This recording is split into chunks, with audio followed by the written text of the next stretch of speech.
Hi everybody, my name's Yao G. I hope your day's been a good one so far, and welcome to a Mods of the Week video for Star Wars Battlefront 2. It's been a pretty good week this week. We've had some really nice skins, a great little comical icon mod, and two pretty tasty, it's fair to say, characters released towards the end of the week. So, first up, we've got a brand new Ahsoka Tano mod. There has been Ahsoka Tano mods before, but never a dual wielding version. We've now got a dual wielding version. It comes in two versions, both an online and an arcade mode. The single saber version is obviously the online mode, and the dual wielding for the arcade. Now, I don't like to down any mod whatsoever. I think an addition to anything in the Battlefront 2 multiverse mod wise is extremely well received.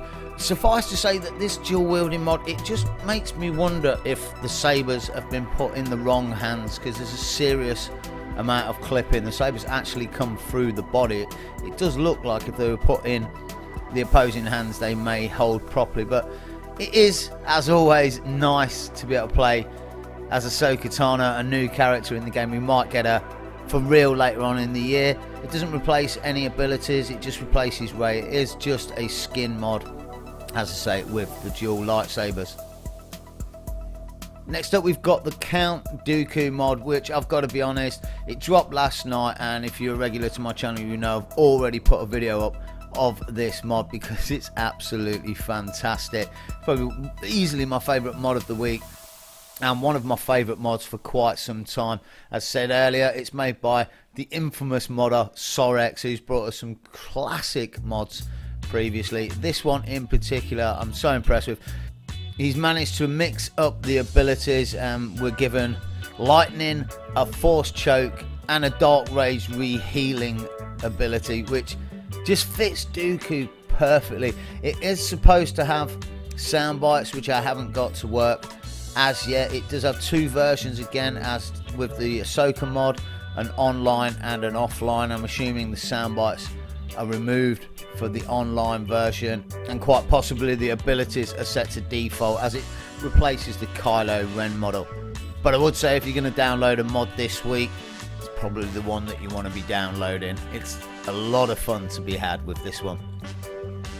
A really decent icon mod for the next then, and when I say decent, it really is. The amount of detail and time and effort that looks like it's gone into this mod is phenomenal. Every single character and a ton of the vehicles in the game have been basically given a Lego icon.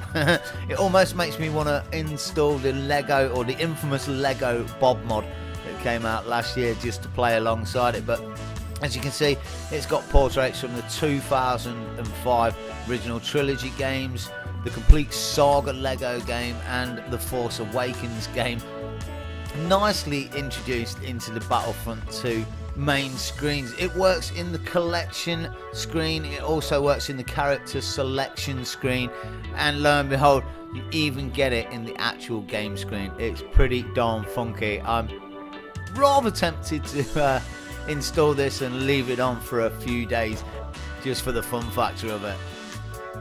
Next up, we've got a really tasty customization skin for Finn, which comes in two versions, a phase 1 and a phase 2 ARC Trooper outfit, and as you can see by these shots, the level of detail is pretty darn impressive. It doesn't replace any of the abilities. Finn retains his normal 3 abilities, and it doesn't replace any of the sound files either.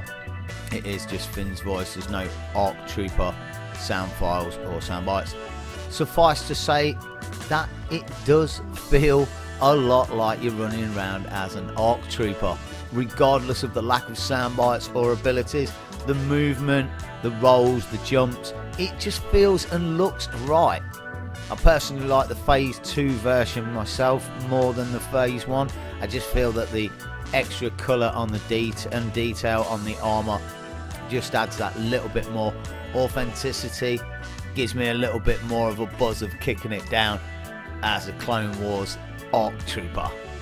It's worth noting that there's not actually any mention of whether this is multiplayer compatible and safe online or not, Personally, I'd say it probably would be. It's only a customization skin, but then again, it's down to you if you want to take the risk. Personally, I'm not about to do that. Lastly, we have a really nice skin customization for the minions, or rather your minions within the game, the Assault, Heavy and Specialist Troopers. It doesn't create a skin for the officer, but what it does do is create 3 really well designed and put together skins from the Inferno squad for your characters. The level of detail is really impressive. The weapons haven't been changed, you'll still be carrying your default weapons, but the immersion of running around as one of the Inferno squads is created and delivered in a very, very nice way. So I'm going to let this movie roll out with a few clips of these Inferno squad characters. As always, I really hope you enjoyed this video. If you did, hit the like button and give us a thumbs up. Subscribe for more. We update a few times daily. As for now, have a great day, take it easy, and bye for now.